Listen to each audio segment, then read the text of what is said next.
So let me ask you a quick question, if I may. You said you've been married for 21 years, or were married for 21 years, correct? I am married for 21 years. Okay, thank you for the correction. So in your personal in your personal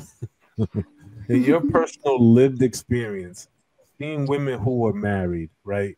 And since we're on the topic and we're talking about this, right? They stop doing the things that made the marriage or the relationship um going flourish, right? It was the foundation. Like she stopped, being feminist. She stopped, having sex with him. She stopped doing a bunch of these things, but he never stopped being who he was from the very beginning. He was still there. He was still, the man, is still a man in every single capacity. It's just that he has stopped doing these things. And sort of, I asked because you brought up some women are not okay with this, and sort of, I must ask the question: if women are not okay with their man stepping out or being in these types of dynamics, why is it that women want monogamy when they don't want to do the things that maintain and keep the relationship monogamous? Well, Right? I think, Why? keep going. Yeah. I was just like, why would you stop, catering in all these different aspects and still yet want all the rights and privileges that that man has bestowed upon you in this relationship and marriage? I think that it honestly depends on the stage of the marriage, to be honest, because the things that were taking place while y'all were dating and or at the beginning of the marriage,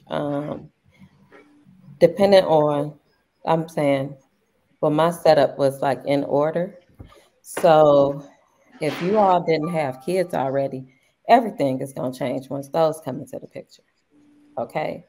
And so that's stuff, that's things that you have to take into account. Once kids are involved, the whole relationship dynamic changes. So that hair might be in a bun, you know what I'm saying, instead of curled every morning like it was. Like, I mean, it's more things taking place and um, things that have to be done, more things that she is accountable for that she never had to be when it was just the two of you. So I think that in a marriage, that has to be taken into account because just realistically, you can't expect things to be like they were yesterday, even with a broke foot. You can't do the same things you were doing the couple days before it. You know what I'm saying? So just realistically, that whole relationship dynamic changes. And you have to give space and room and conversation about it. Like the expectation has to change. That's why people, especially with families, you know, those marriages, they do need date nights and stuff like you have to make time for stuff. You know what I'm saying? Create time if that's things that are important to you. I just had a question for the panel. Can a relationship with a married man ever be fulfilling, or is it destined to end in heartache for everyone involved? I doubt it would be heartache. I mean, I'm just talking just as a 21 year. Wait, can you read that again? Sure. Can a relationship with a married man ever be fulfilling, or is it destined to end in heartache for everyone involved? You're saying with if it's a side chick, Yeah. the side. So, Oh, right. I think that the communication is more is completely open from the beginning in those relationships. So I don't think there should be any gray in those. You should be able to you still talking to them about everything. So both ends. So I think that it more times than not wouldn't be ending in heartache if you're upfront and honest and communicating from the start. Mm. There's an Oh, old I think saying. some women, well, I know some women that are okay with their significant others or husbands stepping out. And I think this may answer something what Viz was saying. They prefer for it to be a spontaneous thing with somebody different. They don't want it to be one person, because now it's a relationship, even though it is one.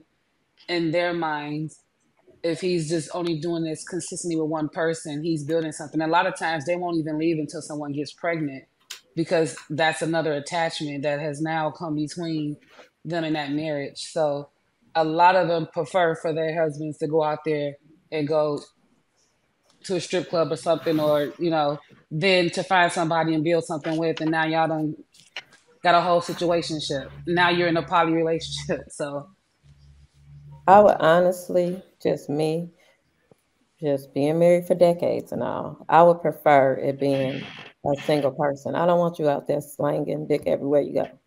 That's messy. I would prefer you pick your poison and keep that. All right, let me go ahead and get Hank involved in there. You want to say something real quick, Kelly?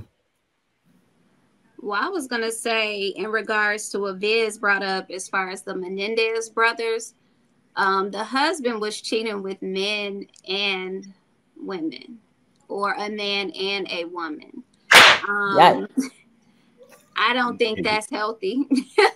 I don't. So for me, as a woman that's not married yet, I couldn't foresee that for me, but I also think, like Anika said, communication is everything. And I do know the relationships do change over time.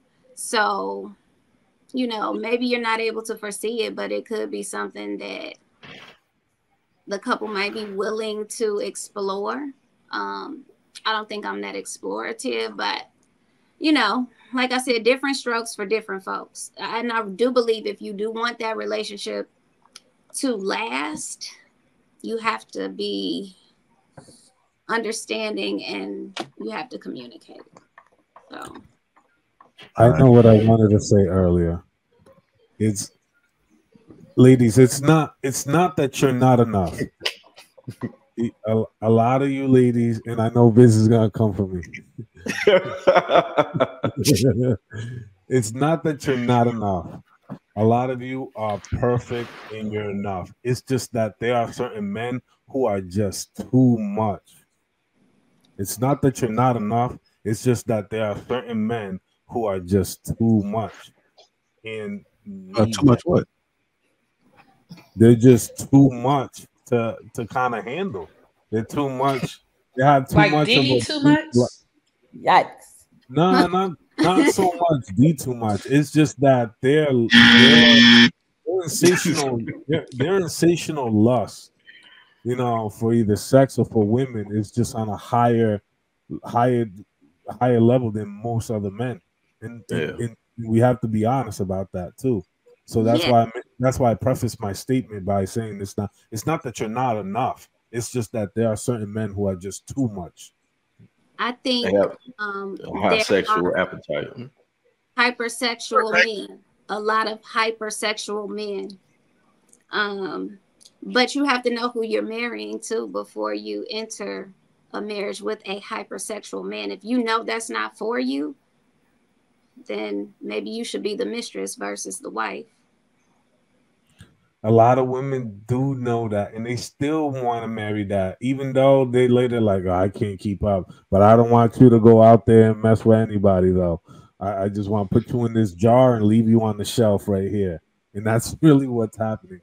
I swear, I've had these conversations with certain dudes, and they're like, did she not know what she was signing up for? Like, what happened?